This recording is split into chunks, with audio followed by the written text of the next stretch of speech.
The SEC just made an announcement that's going to change the Ibit ETF. They're making changes, and I think it's good for investors. It's good for the market. We also have some news from Michael Saylor, some interesting news after hours here. So let's go through that. I do have the Bitcoin baby with me.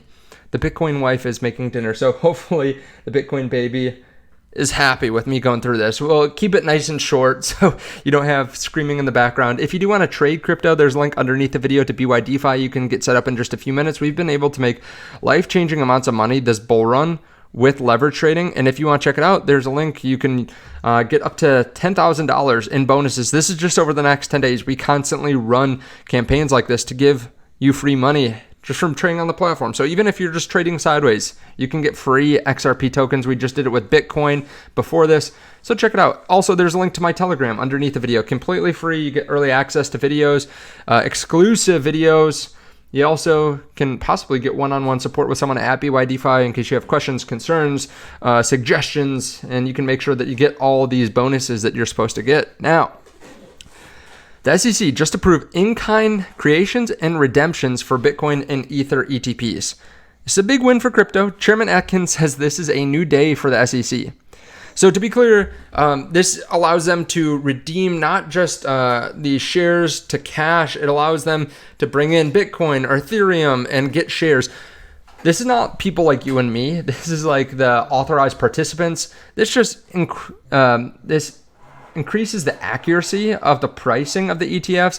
It also slashes costs, aligns Bitcoin ETPs with commodities, and clears the way for deeper and more dynamic markets. I think this is just a positive. It brings it more in line with what you see with other assets, makes it so the pricing is more accurate, as I said. And if they can lower costs, that can also possibly lower costs for you down the road, right? If BlackRock has lower costs, then they might be more likely to cut that fee in the future.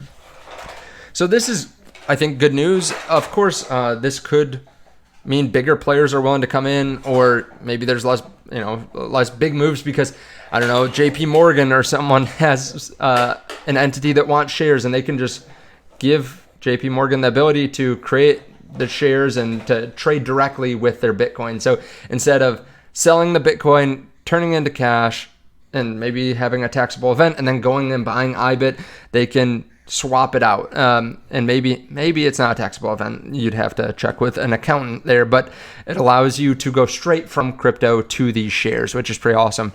They're also approving the position size of options on Ibit to increase to 250,000 contracts from 25,000.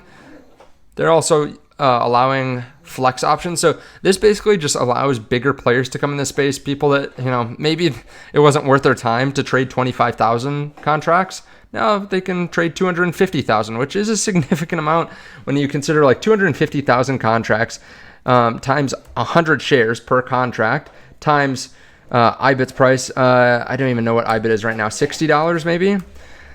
That is, $66. That means that they can trade$1.5 billion at a time. Actually, a little bit more than that because it's $66. So $1.65 billion at a time if they want. So again, it allows bigger players to come in, more volatility. It'll be good for the market. Strategy acquired 21,021 Bitcoin for $2.46 billion. So it was kind of interesting because they usually buy on Mondays, and yesterday it was eerily quiet. It was a bit eerie out there because we had all these Bitcoin announcements and Strategy did not buy anything, but we knew that they were looking to sell their STRC. Let's actually click on this so we can see what they sold. I believe we should be able to see it.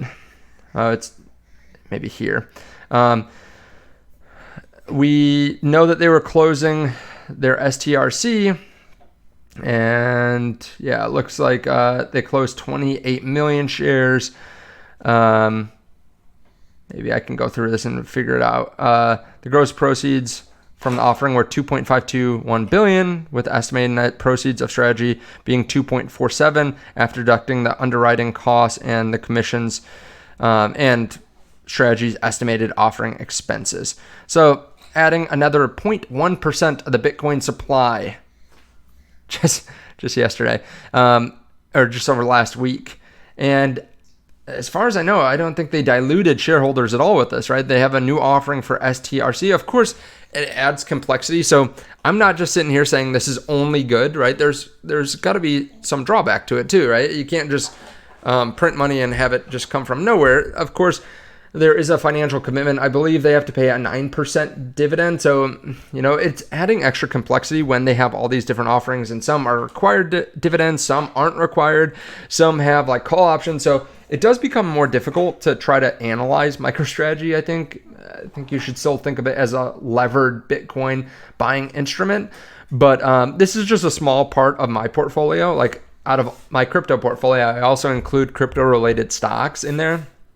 And luckily, I had some strategy from the bear market. I wish I had bought more, but it's still a small fraction compared to what my spot Bitcoin or my ETF bags are, my Bitcoin ETF bags. So still interesting, though.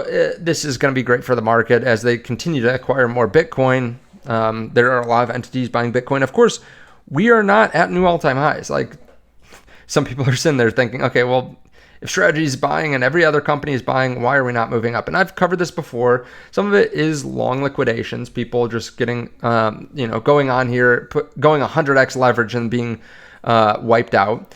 Part of it is some profit taking ahead of tomorrow, I'm sure, because we do have the FOMC. We do have a couple big earnings for stocks. We have the White House report as well, talk about what they're going to do with their strategic stockpile. So there's some uncertainty over that. We have PCE and GDP coming out too this week. So I'm sure there's some profit taking and some people being careful. Keep in mind too, for every buyer, there's a seller. So someone sold MicroStrategy this Bitcoin. And if there are more sellers than buyers at any specific time, the price can go down. It can also be a little bit of manipulation too. So yeah, I just keep a level head. We're at 117,000, 5% away from all-time highs. I'm quite happy with where we're at. We are seeing altcoins fall a little bit. If you haven't seen my video from earlier today, I discussed this with Connor Kenny. Check it out. And I have a couple more videos coming. They are already in the Telegram though. So if you want to check out the Telegram, again, completely free. It's not spammy or anything like that. If you don't have Telegram, just click on the link. It's super easy. It's just a messaging app, just like what you already have. So it's not hard to get started. Thank you so much. I do appreciate it. Again, check out BYDeFi in case you want to start trading. I think now's a great time to start. In the Telegram, I have a whale chat as well. And we've been discussing some trades in there as early as just a few minutes ago. I was sending some video messages and some other people were too. So check that out. Again, go to my Telegram. Then there are some messages on how to get into that chat as well. Thank you so much. I appreciate it. I'll see you all soon. Bye.